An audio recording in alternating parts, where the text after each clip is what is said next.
Have you ever seen one of those Christianity edits where the images are moving? Today I'm going to show you my method of how I make images move. So let's begin. Now on the screen will be shown an image as a reference for animating hands and eyes, and also an image for animating hairs and shirt. The app I'm currently using is GIMP for PC. Link to download should be in the description. So the first thing we want to do is to cut all the parts of the image that we want to animate. To do that, we need to use freehand selection of areas tool. Now mark correctly the part you want to cut and click the right mouse button and select Edit, then Copy and Cut. Now on the top left corner, select File and New. Now paste by pressing Ctrl and V. Now repeat this process for all the parts you want to animate. But if you want to animate a whole body, I recommend to first use some AI tools to remove the character and the background of the image, so that you can have image of a character and a background behind the character. I will try to find some AI tools for removing a character and background, and I will put these links also in the description. Now after we have cut all the parts that we want to animate, we need to fill these cutted parts. So now we to go back to our main image and select Cloning tool. Then we will press the Control key and the left mouse button on the part closest to the cut part. And now fill the cutted parts by just pressing left mouse button.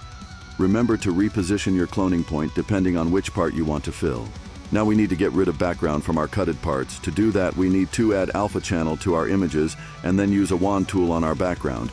Then we can use eraser to delete the background. Now if you have done that, export all images as a PNG. And now we can go to Capcut. Import all images that you've edited and arrange them in the order you see on the screen. Now select image you want to animate first and select keyframe at the beginning and at the end of the video. The last keyframe is the last position of the image, and first keyframe is where the animation must start. So do not touch first keyframe. Just adjust the last keyframe to the position where you want a character stop moving. Now if you want your character to blink, we need the image where eyes of the character is closed and the image where eyes are open. The process is the same as filling up the cut parts of the image, but you just have to do it with the eyes. Now if you have your images ready, select the image with eyes open and select horizontal mask. Adjust the angle of your mask and adjust the keyframes in. Now if you have your images ready, select the image with eyes open and select horizontal mask. Adjust the angle of your mask and adjust the keyframes in the way which our blinking may look naturally. And that's all. Now you can see the results.